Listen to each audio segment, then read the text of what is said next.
ఇప్పుడు మీరు కూర్చున్నారు కదా ఈ రోడ్స్ ప్రభుత్వం వాళ్ళు గత 2 రోజుల్లో ఓవర్ నైట్ లో మంచిగా చాలా చక్కగా క్లీన్ గా కొత్త పెళ్లి కూతురులా రెడీ చేశారు. అవును. ఎలా ఉంది హ్యాపీనెస్? మీరు కొత్త పెళ్లి కూతురు అన్నారు బానే ఉందండి.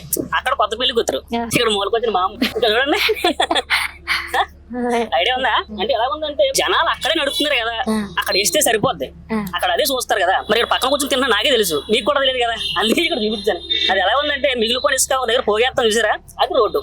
అది పెళ్లి కూతురు కాకుండా మూలకు వచ్చేసిన మామ రోడ్డు అంటే బాగుంటది. కొంచెం హ్యాపీనెస్ ఏదైనా వ్యక్తం చేస్తారా మీరు అభిప్రాయం? హ్యాపీనెస్ అంటే అధికారంలోకి ఎప్పుడైతే వచ్చారో అప్పుడు శుభ్రంగా చేస్తుంటే నేను హ్యాపీగా ఫీల్ అయ్యాను. ఇప్పుడు ఎలా ఉందంటే స్కూల్లో టీచర్ ఒక స్టూడెంట్ చదవలేదు శుభ్రం కొట్టేసి చివరిలో చాక్లెట్ ఇస్తే ఆడికి ఫేవరెట్ టీచర్ అయిపోతారు. నేను పిల్లలం కాదు కదా, నేను టీచర్నే కదా. సో నేను ఎమ్మెల్యే గణేష్ అయితే సపోర్ట్ చేయను, నాకు డబ్బులు ఇచ్చినా సపోర్ట్ చేయను, నాకు ఉద్యోగం ఇచ్చినా సపోర్ట్ చేయను. ఎందుకంటే నాకు విజన్ ఉంది, చదువుకున్నాను, పరిపాలన ఎలా ఉంటుందో తెలుసు, అడ్మినిస్ట్రేషన్ ఎలా చేస్తే యువత ఉపయోగపడుతుందో నాకు తెలుసు.